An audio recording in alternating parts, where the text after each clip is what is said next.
Is this you? Do you really want to try sugaring, but it's making you want to pull your hair out? Well, you've come to the right place. If you're here, then chances are you've seen my first sugaring video, and in that video, I failed to mention that what we're doing here is actually making candy. So yes, we are waxing with caramel. But let's start from the beginning. So when I first started making this sugar, I didn't know what I was doing. In fact, I butchered it so many times that's why I had to make that video, because I wanted you all to know the things I wish I knew when I first started. And the way that I finally figured it out was I cooked my sugar to a specific color that gave me consistent results every time. I realized that just ain't enough. So I researched and I finally got some answers. And as it turns out, what I didn't realize is that I was actually cooking my sugar to a very specific stage. So long story short, cooking your sugar to a specific temperature is going to allow you to reach different stages in this candy making process. There's soft ball, firm ball, hard ball, and so on and so forth. And also, I should mention, these temperatures may vary slightly depending on where you live in the world. So the process is gonna be the same as in the first video. Step 1, mix your sugar, water, and lemon juice.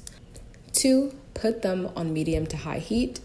And step 3, after your mixture starts to bubble, you want to insert a thermometer.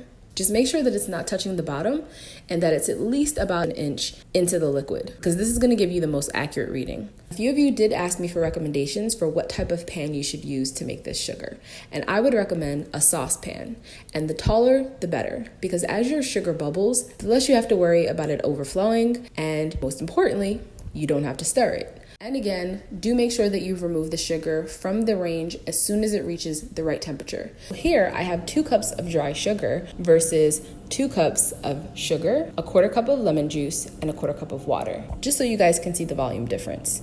And of course, when you cook it, it will reduce further, because we're just burning off the water. Now, in case you guys didn't know, I also made a sugar FAQ video to answer all of your questions about the original video. In that video, I told you about a method that I call the pour and store. This is when you pour your sugar into a container and use it later after it's completely cool. So you're not handling it while it's hot at all. Now, this sugar that you're seeing here, I cooked to 240 degrees Fahrenheit, or 116 degrees Celsius.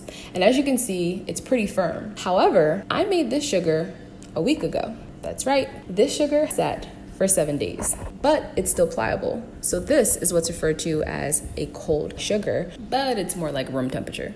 Now, you can still knead it to make it a little softer and elastic. However, do keep in mind that you can use the cold wax straight out of the jar as is, because as you wax, your body heat and the temperature of the room will warm the sugar up and make it just as elastic as it is right now. And I would call this recipe a soft wax compared to my next batch, which is this one. This sugar I cooked to 250 degrees Fahrenheit. Color was very similar, however, the firmness of the sugar once it's set was a little bit harder. So I'm gonna call this sugar firm.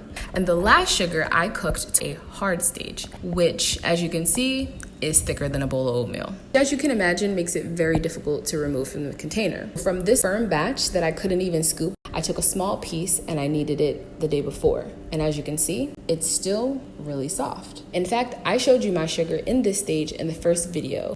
So long story short, if you were wondering, well, if I didn't have to knead this, then why did you tell me to? That's the reason why. Because by kneading the sugar, when you come back to it, it won't be a solid piece of candy. And you might be asking yourself, why would you need a wax that hard? It's because firmer works better in hotter temperatures. So if you are someone who lives in a really hot and humid climate, the firmer sugars are gonna be the best for you. And remember what I said about us making candy? Well, what happens to candy when you leave it in your pocket? That's right, it gets soft and really melty. And if it's hot enough, of course, it's gonna turn into a syrup, just like it did when we boiled it. But if you want to spare your fingers and not knead it while it's hot, you can just use a wax warmer.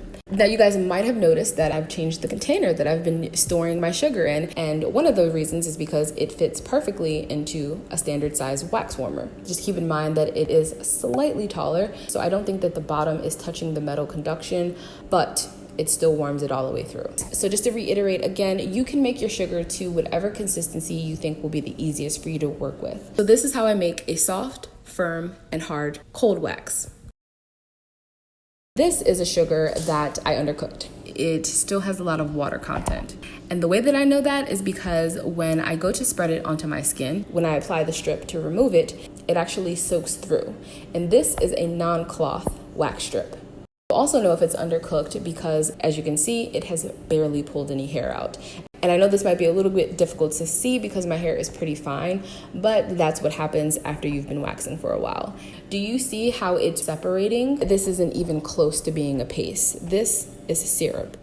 Now, this is a sugar that I also undercooked. However, you'll notice there's a huge color difference. And this one is also not as runny. Technically, this is also a syrup, but it's a thicker one. Unlike the one I just showed you, you can still use this. So you just want to thinly apply it to the skin and use a wax strip. And it removed all the hair. When you guys are kneading your sugar, you want to make sure that you're not using too much water. And you'll know that you're using too much because this starts to happen. One of the telltale signs is that your fingers will be covered in syrup. They will be really glossy because it's becoming very runny. Looks like it wants to convert back to a liquid state.